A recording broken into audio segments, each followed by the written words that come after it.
Hola, estamos conversando con Javier Elaje.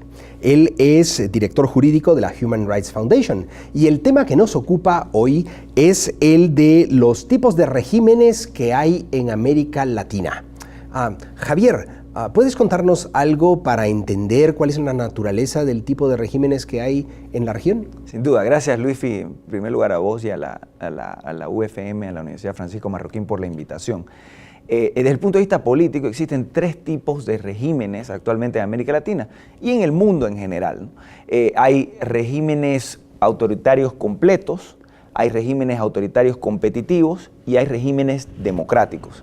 En América Latina los regímenes democráticos son la mayoría hoy, después de la caída de las dictaduras anticomunistas de los años 70 y 80 en gran parte del continente.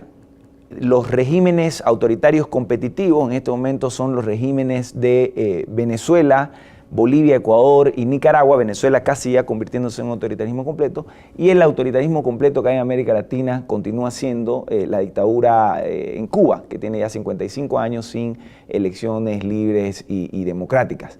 Las definiciones, como ya se imaginará que está escuchando esta entrevista, las definiciones explican por qué es que cada uno de estos países cabe dentro de estas categorías. Y es que en el autoritarismo completo no hay ninguna posibilidad de competencia por el poder político, de competencia en el mercado de ideas políticas, donde se pueda criticar abiertamente al gobierno. Es decir, no hay ninguna apertura en cuanto a el mercado de ideas, no hay medios de comunicación opositores o críticos del gobierno independientes, no hay partidos políticos de oposición. Es lo que ocurre bajo la dictadura cubana y ha ocurrido durante los últimos 55 años de totalitarismo comunista, ¿no? Régimen autoritario completo. Los regímenes autoritarios competitivos permiten cierto nivel de competencia por el poder. Y eso es el sistema democrático. El sistema democrático, el nivel de competencia además no es solamente en lo formal que existe un partido político, sino que también hay uno que otro medios de comunicación. Lo que lo diferencia al régimen autoritario competitivo de la democracia es que si bien hay un nivel de competencia, hay un descarado abuso de parte de los poderes ejecutivos en estos países contra la libertad de expresión, la libertad de prensa, contra cualquier voz crítica. La represión de las voces críticas no llega al nivel de una dictadura completa, de un autoritarismo completo, pero es normal que hayan opositores encarcelados, exiliados, es normal que el principal partido, la oposición tenga que unirse para tratar de oponerse al régimen autoritario porque ya no hay un sistema multipartidista propiamente, dado que hay una política sistemática de persecución a las voces críticas, tanto en la política como en la prensa. Y también hay un esfuerzo sistemático por callar, por silenciar a los medios de prensa críticos, ¿no? Es lo que ocurre claramente con el presidente Rafael Correa, por ejemplo, de Ecuador, es lo que ocurrió durante más de una década con el presidente Chávez y que ahora ha sido continuado por el presidente Maduro. Lo ocurre en Bolivia, donde hay una sistemática persecución de los líderes de oposición. La mayoría de los líderes de oposición que en algún momento estuvieron opuestos a Evo Morales están o presos o exiliados o procesados, tienen decenas de juicios contra ellos. Entonces son características particulares. No es solamente en América Latina, en todo el mundo hay regímenes autoritarios, en el Medio Oriente hay regímenes autoritarios de tipo teocrático, hay regímenes autoritarios competitivos también. De hecho los tigres asiáticos, Singapur, Malasia, son regímenes autoritarios competitivos con políticas de mercado abiertas, pero donde los líderes opositores enfrentan una política sistemática del gobierno de enjuiciarlos, etc. No son regímenes democráticos propiamente dichos. Estas definiciones son las que se han venido imponiendo en la ciencia política y las avanzó el profesor Steve Levitsky de la Universidad de Harvard y el profesor Lucan Way de la Universidad de Toronto en su libro Autoritarismo competitivo, Competitive Authoritarianism, y se han venido imponiendo entre las personas que estudian el fenómeno de la democracia, la erosión democrática hacia la dictadura y la dictadura propiamente dicha. En este contexto, Javier, ¿por qué se prefiere el uso del concepto, término democracia al de república? Esa es una buena pregunta. En realidad, mire, el término república que tiene que tiene implícito en el mensaje que hay una división de poderes, hay una separación de poderes, hay un respeto por los derechos de las minorías. Tampoco eso lleva implícito por la evolución histórica del término, pero si usted se da cuenta, las primeras repúblicas eran commonwealths, ¿no? Res pública es la commonwealth, ¿no? Es la cosa pública. Entonces, el nombre en sí no dice cuál es el contenido por detrás de eso. Lo mismo ocurre con la democracia. Si bien de inicio la democracia es la participación, es que se impongan las decisiones de la mayoría, ¿no? Es el gobierno del pueblo, entonces el gobierno de las mayorías. Si bien eso también tiene implícito a priori de que las mayorías podrían ejercer una dictadura contra las minorías o podrían abusar de los derechos de las minorías, ejemplo clásico, una mayoría racial aria podría impunemente eliminar o tratar de eliminar a una minoría religiosa como la minoría judía, ¿no? Que un ejemplo clásico de lo que podría ser un sistema democrático capaz de violar los derechos de las minorías.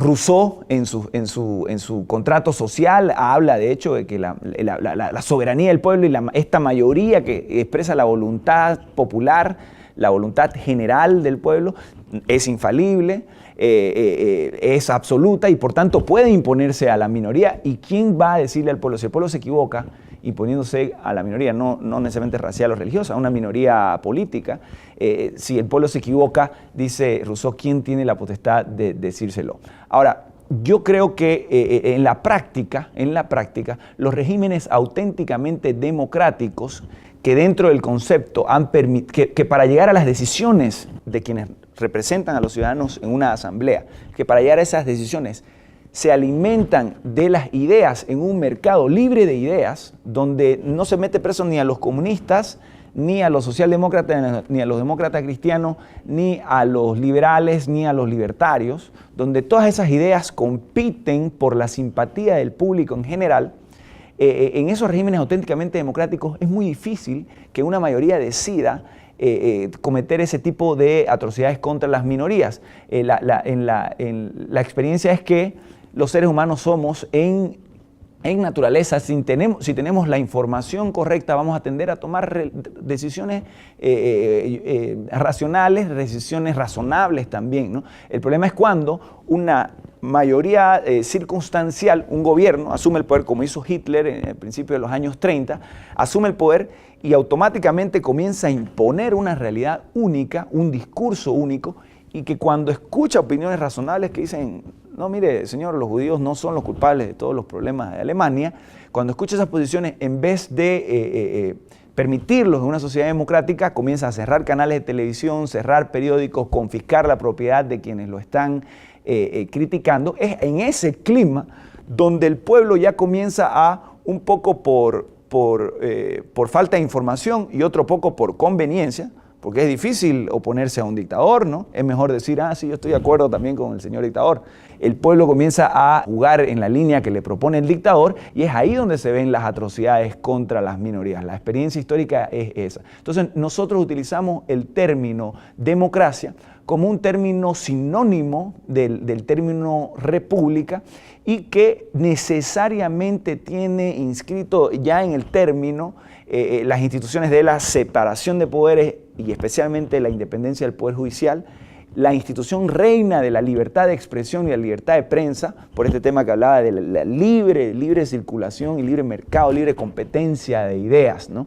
Y el sistema que está ligado a estos anteriores de pluralidad de partidos. Sin esos sistemas, el proceso eleccionario de ir a votar es un proceso completamente inocuo desde el punto de vista democrático y lo que busca es simplemente validar la posición del partido dictatorial de turno. Es lo que hizo de nuevo Hitler durante los años 30, provocando la mayor catástrofe que vivió el siglo XX en el mundo. Es lo que hicieron todos los dictadores comunistas desde Lenin hasta el mismo Gorbachev y Yeltsin, que terminaron destruyendo la Unión Soviética, implosionando ese sistema, abriéndose y tratando de buscar una democracia y un libre mercado.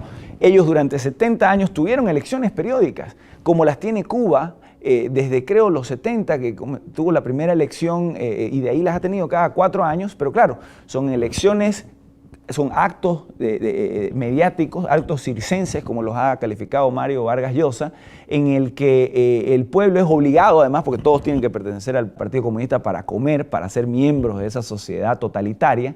Entonces, van cada 4 años a elegir a ese candidato que el propio Partido Comunista les está proponiendo. No existe la posibilidad de que un partido auténticamente opositor pueda proponer un candidato al proceso electoral. No existe la posibilidad de que alguien pueda, a través de un medio de prensa masivo, informar a la población, hacerle ver otra realidad, pedirle su voto. Eso no existe, es una dictadura completa. Entonces, democracia, república, que incluye en estas instituciones importantes que mencioné, es lo que se contrapone a la dictadura propiamente dicha, autoritarismo completo, o el régimen que ya no es democrático, que se llama el autoritarismo competitivo. Javier, muchas gracias por compartir estas ideas y experiencias con nosotros. Y a ustedes también, muchas gracias.